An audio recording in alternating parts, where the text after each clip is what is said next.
Hi everyone, we are moving on to using givens and proofs. So let's talk about how this is going to come together. All right, so now instead of just being told that things are congruent, they're going to use vocabulary, and then you're going to have to logically decide what would come next based on that fact. So I have a chart of some of the more common given pieces of information and what your statement and reasons would look like in your proof.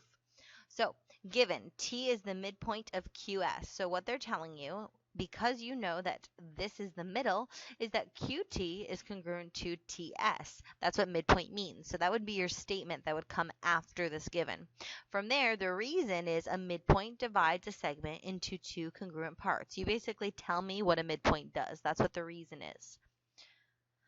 So, definitions, knowing what these words mean, come into play huge here. Now we have segment bisector.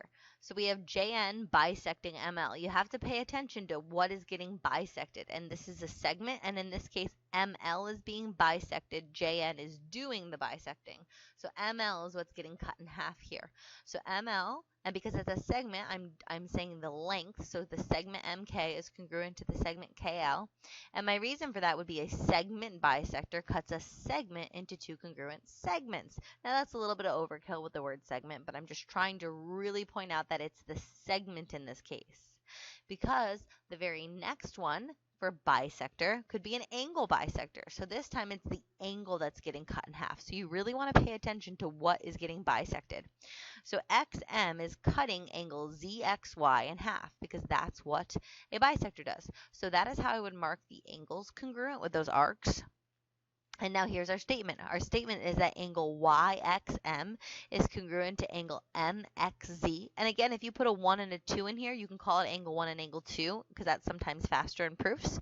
And then your reason is an angle bisector, again, that's what they told us this time, cuts an angle into two congruent angles.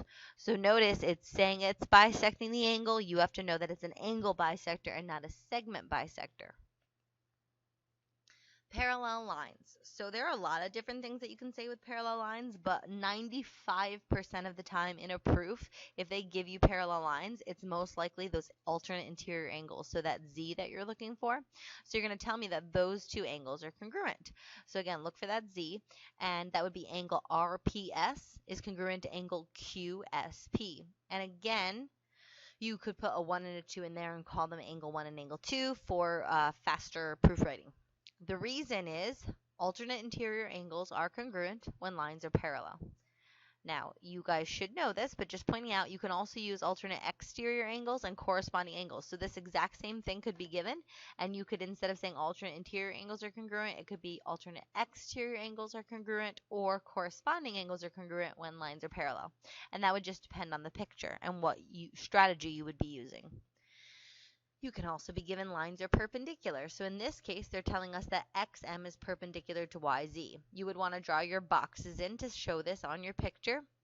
And your statement here would depend. Sometimes you might want to say that the angles are congruent. So a lot of the times, right, we need congruent parts in proofs.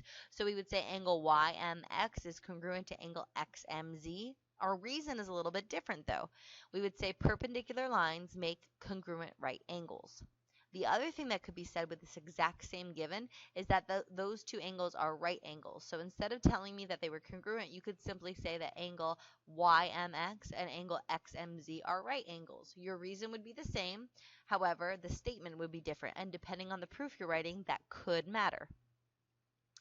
Perpendicular bisector. So this is actually two vocabulary words in one. It's not only giving you right angles, it's also giving you congruent parts. So one of the statements could be, and I'm using the right angle example in this one, I used the congruent example in the last one. So you could say that those four angles, you could pick any of them depending on the proof, are right angles. And the reason for that would be that perpendicular lines, again, make congruent right angles. The other piece, because this has two vocabulary words, the other piece of this is that TE is congruent to EU because RM is the perpendicular bisector of TU. So for that reason, it would be a bisector cuts a segment into two congruent segments. So notice that because there were two vocabulary words, I got two different statements out of it. Okay. And again, I was showing you how you can label the angles 1, 2, 3, 4 and then be able to call them 1, 2, 3, 4 in your statement. So let's use a little bit of these to prove a truth method, a proof method, excuse me. We have XM bisecting angle YXZ. So you want to be able to label that on your picture. So XM is cutting that angle in half, so you should have two congruent angles. Then it's telling you that XY is congruent to XZ, and then we should be comfortable enough to know that XM is the reflexive property, so I'm marking that congruent. So based on this, I have two sides with an angle in between them, so this would be side, angle, side. The next piece, I'm given R is the midpoint of PT, so that's telling me that I have two congruent segments. And then the other pieces are labeled on the picture, but they're giving me two congruent angles. If I'm looking at this, I have two angles and a side in between, so that is angle, side, angle. And if we continue with that, we're going to do AC bisects angle BAD. So again, I have angle BAD getting cut in half, so I have two congruent angles, and then I have angle B congruent to angle D. In this case, I'm out of givens, but I only have two congruent pieces. So anytime you're out of givens, but you don't have enough to do like a side, side, side, side angle, side, anything like that, it means you have to look at the picture and decide if you need the vertical angles or if you need reflexive property. In this case, it's reflexive property. So I mark that, and then this would be an angle, angle, side proof because the side is not touching both angles. Okay, and the next one they gave us quadrilateral. They told us that we have parallel sides. So remember, 95% of the time I'm going to mark my alternate interior angles congruent. It also gave me these two angles, angle ABC and angle CDA are congruent. Notice how I do a single arc on one pair of the congruent angles and a double arc on the other pair of congruent angles. And then they just tell us that diagonal AC is there. So they're letting us know that that's a diagonal of the parallelogram. They're just being super specific. So I know that that's going to be the reflexive property because in the two triangles that I see, that's the shared side. So which method can be proved? This would be an angle, angle, side proof again because the side is not touching both angles. Okay, I'm going to go a little bit faster now. HK is bisecting IL. So IL is getting cut in half. I'm going to mark that. Angle H is congruent to angle K. And then in this case, I'm out of givens, but I have my vertical angles. This would be an angle, angle, side proof because the side is outside of the two angles. Number 4, which one can prove the triangle is congruent? So I have a angle bisector. So LJ is bisecting angle IJK. So I have angles congruent. I have the other pair of angles that they gave me. And then I look to the picture. I see the reflexive property. This one, the side is in between the two angles. So it's angle, side, angle. All right, now let's do an actual proof. So we're going to do an entire statements and reasons 2-column proof. We always start with our givens. So in statement 1, the reason is given, and I mark it on my picture. So I have SV congruent to TU, and that is given.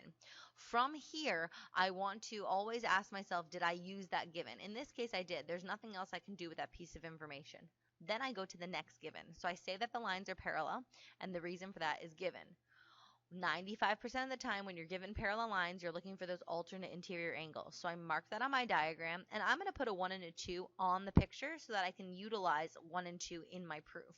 So I'm now going to say angle 1 is congruent to angle 2, and the reason is alternate interior angles are congruent when lines are parallel. So again, you have to be able to say the statement and the reason when you're given a piece of information, and that's why we filled in that chart at the beginning of the video. The last piece is going to come from the vertical angles because I'm out of givens, so I have to look at the picture to decide what else is next. And I'm going to mark those 3 and 4, so again I can use 3 and 4 in my proof.